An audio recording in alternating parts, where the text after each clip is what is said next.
The man who referred to himself as Edward Smith moved carefully, not wanting to look like he was trying to avoid being seen, but also trying to make sure no one saw him. He was paranoid about being recognized.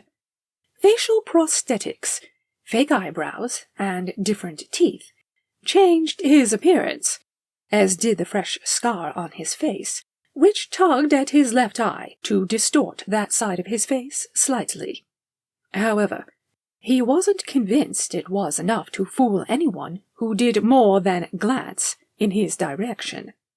Members of the crew would recognize him, and he couldn't allow that. Getting on board had been easier than expected.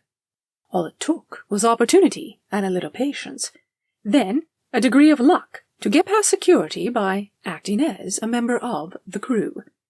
Once inside the ship, he had the problematic paradox of needing to stay hidden while also needing to move around. Fortunately, his intimate knowledge of the ship and crew meant he could leverage several individuals, one of which he used to get on board, and another because there might be a need to throw people off his scent. Both believed his promises of rich rewards. They were just lackeys, though, brainless henchmen to go places he couldn't go and do the things he couldn't do. They were his eyes and ears above deck, reporting back to him while he worked below decks on things they couldn't know about and wouldn't understand. This was his second excursion above the crew area, at the bottom of the ship.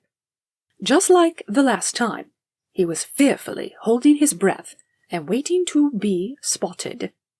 This excursion was necessary, whereas the last one had been simply because he needed to see his work unfold, craved the satisfaction it gave him to see the disarray, confusion, and even horror he was able to cause.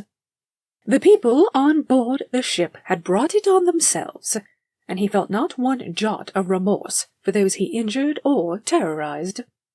It was going to get so much worse yet. What had gone before was just the very tip of the iceberg. He chuckled at his own choice of phrase. His silent musings came to a sudden end when a noise interrupted them. Someone was coming in. He ducked quickly to the side to make sure he was out of sight and cursed his luck. The water sports center was closed. Why was there someone coming in? Glancing carefully around the side of the decompression chamber they had on board, just in case it was ever needed, he held his breath, as if the sound of his lungs extracting oxygen from the air would give his presence away. He recognized who it was, but had to dredge his memory for the name. Special Rating Edgar Thomas. The man, calling himself Edward Smith, needed to come here. It was vital to check he had access to everything he would require, and he'd been putting the task off for weeks.